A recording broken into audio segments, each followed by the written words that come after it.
세월이 흐르고 난 후에 남는 것은 후회밖에 없더라. 해보지 않은 것에 대한 두려움, 가보지 않은 것에 대한 두려움. 삶에서 크고 작은 두려움들을 직면하게 됩니다. 어떤 자는 방언에 대한 두려움이 있고, 어떤 자는 새롭게 도전하는 것에 대한 두려움이 있고, 사람을 만나는 것에 대한 두려움 등이 있습니다. 용기 내어 극복하고 돌파되어야 하는 부분인 것 같습니다. 하나님을 의지해서요. 용기의 영, 돌파의 영이 임하기를 축복합니다. 그런데 하나님이 눈에 안 보이시죠? 간증을 통해 만난 남의 하나님은 알아도 내 삶에서 실증적 경험이 없는 나만의 하나님이 없으니 믿지 못해서 생기는 두려움도 있을 것입니다.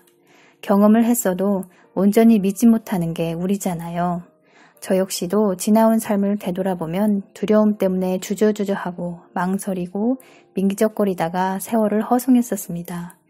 점심을 먹고 커피와 쿠키를 먹고 있는데 갑자기 지난 날을 회상하게 되었고 두려움 때문에 지금 이 순간을 즐기지 못했구나, 주어진 것들에 감사하지 못했구나 라는 생각을 하니 참회의 눈물이 흐르더라고요. 오전에 박효진 장로님의 새로운 간증을 듣다가 눈물이 터지고 오후에는 식구 디저트로 쿠키 먹다가 눈물이 터지고 3일 저녁 금식을 해서 은혜를 주시나 이런 생각도 해보았습니다. 두려움 때문에 망설이고 계시는 분들이 분명히 있을 것 같아요. 그것은 마귀의 성품이라는 것을 알고 두려움 대신 자기 부인의 죽음을 택하는 것이 지혜일 줄로 믿습니다. 망설이고 주저주저하면 오랜 세월이 흐르고 난 후에 남는 것은 후회밖에 없더라고요. 죽으면 죽으리라는 각오와 다짐이 있어야 하겠습니다. 일사각오의 영이 임하기를 축복합니다. 나이가 들어서 그런지 후회하는 삶을 살고 싶지 않더라고요. 예수님을 만나니까 여생을 무의미하게 보내고 싶진 않더라고요. 나를 내어드려서 그분 쓰시기에 좋도록 깨끗한 그릇으로 만들어 드려야겠다는 마음이 가득합니다. 힘들면서도 힘든 줄 모르고 자기 부인하게 돼요. 베풀어 주신 은혜에 늘 감사하게 되고 그 은혜에 보답하는 것은 자기 부인밖에 없더라고요. 기도할 때 늘 이런 고백들을 한답니다. 제가 아버지께 해드릴 것은 저를 내어드리는 것밖에 없네요. 많은 영혼 구원하소서라고요. 용서에 대한 부분도 그렇습니다. 용서는 우리의 선택이 아니라 하나님의 명령에 순종하느냐 불순종하느냐의 문제입니다.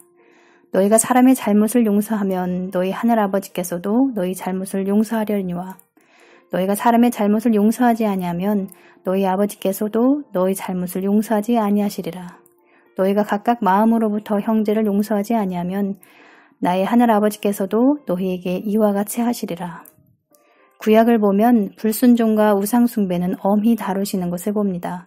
가장 미워하시는 죄인 것입니다. 제 인생에서 저를 가장 힘들게 했던 사람이 남편이었고 그 사람을 용서하기 위해 피눈물을 흘렸던 기억이 있습니다. 남편은 용서하라고 명령하셨으니 최선을 다해 토설하며 자기 부인의 기도로 내어드리고 그분의 은혜를 구했던 것입니다. 오랜 시간이 걸렸지만 결국 그분의 자비로운 은혜로 말미암아 죄의 멍에로부터 자유케 되었습니다. 우리의 마음의 문제인 것입니다. 용서하기로 결단하고 행동에 옮겨야 되는데 그렇지 못하는 것은 내가 받은 상처가 크다고 생각하기 때문입니다. 마음을 완고하게 하는 것이죠. 마음을 깊이 들여다보면 용서할 마음이 없는 것입니다. 꾸준히 내어드리고 있고 그분의 은혜를 구하고 있다면 아마도 시간이 필요할 듯합니다. 이런 것은 믿음으로 구하시면 그분의 때에 은혜를 베풀어 주실 줄로 믿습니다. 어떤 감화감동을 주시든 순종하느냐 불순종하느냐는 우리의 선택입니다. 고집 부릴 것인가 자존심을 내세울 것인가. 내 자유의지로 천국도 선택하고 지옥도 선택한다는 뜻입니다. 오늘 이렇게 살아 숨쉬는 것도 그분의 은혜잖아요. 그 은혜를 거두어 가시면 용서하지 못한 것과 회개하지 못한 수많은 죄들에 대하여 심판대 앞에 서야만 하는 것입니다. 얼마나 두렵고 떨리는 일입니까? 죄의 대가는 이 땅에 살면서 하나님의 손길을 거부한 것이고 뿌리친 것이잖아요. 수많은 메시지, 내 안에 주시는 감화감동, 꿈 등을 통해서 말씀하셨음에도 듣지 않은 것이잖아요. 예를 들어 새벽 기도를 시키기 위해 깨우셨다고 해봐요. 어떤 자는 힘들어도 잠을 포기하고 일어나 기도하기를 선택할 것입니다. 또 어떤 자는 잠이 더 좋으니 잠을 선택하는 자들도 있을 것입니다. 나의 자유의지이지만 그분의 손길을 거부한 나의 선택인 것입니다. 그것에 대한 책임은 내가 져야 한다는 것이에요.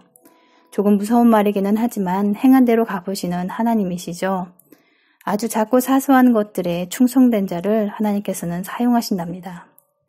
신앙생활은 뭐 큰 것들의 연속이 아니라 일상에서 일어나는 아주 작고 사소한 것들의 연속이고 어떤 것이 더 가치를 두고 선택할 것인가는 내 자유의지란 말입니다. 영적인 각성이 일어나기를 축복합니다. 마음의 문을 두드릴 때 문빗장을 걸어 잠그지 마시고 순종하시길 축원합니다. 금식을 해서라도 전심으로 아버지의 얼굴을 구하시길 축원합니다. 정말 휴거받기를 원하고 순교의 은혜가 주어지길 원한다면 우리의 이런 노력이 반드시 필요할 줄로 믿습니다. 너무 많은 영상을 보며 아까운 시간을 허비하지 마시고 말씀과 기도와 회개에 많은 시간을 할애하는 지혜로운 성도님들 되시기를 예수님의 이름으로 축복합니다. 감사합니다.